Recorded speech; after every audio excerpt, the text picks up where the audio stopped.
2026ರ Australian open tennis grand slam ಪುರುಷರ singles ಪ್ರಶಸ್ತಿಗಾಗಿ ಹಳಬಾ ಜಾಕೋವಿಕ್, ಹೊಸಬಾ ಅಲ್ಕರಾಜ್ ನಡುವೆ ಹೋರಾಟ ನಡೆಯುತ್ತಿದೆ.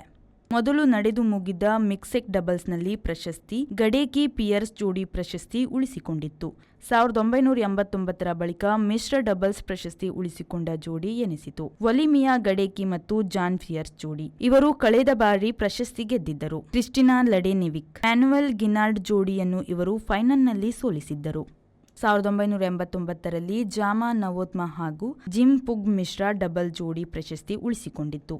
2 ಸೆಮಿಫೈನಲ್ಗಳು ದೀರ್ಘಾವಧಿಯ 5 ಸೆಟ್ಗಳ ಸೆಮಿಫೈನಲ್ ಆಗಿತ್ತು. ಅಂತಿಮವಾಗಿ ನೊವಾಕ್ ಜಾಕೋವಿಕ್ ಹಾಗೂ ಕಾರ್ಲೋಸ್ ಅಲ್ಕರಾಜ್ ಫೈನಲಿಗರಾದರು. ಜಾನಿಕ್ ಸಿನ್ನರ್ ಹಾಲಿ ಚಾಂಪಿಯನ್ ಆಗಿದ್ದರು.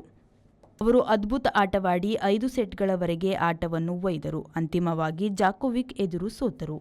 ಜಾಕೋವಿಕ್ ಇಲ್ಲಿ 11 ಬಾರಿ ಫೈನಲ್ ಆಗಿದ್ದು 7 ಬಾರಿ ಚಾಂಪಿಯನ್ ಆಗಿದ್ದರು. ಆಸ್ಟ್ರೇಲಿಯನ್ ಓಪನ್ ಸರದಾರ ಎನಿಸಿರುವ ಜಾಕೋವಿಕ್ 2023ರಿಂದ ಗ್ರಾಂಡ್ ಸ್ಲಾಮ್ ಗೆದ್ದಿಲ್ಲ.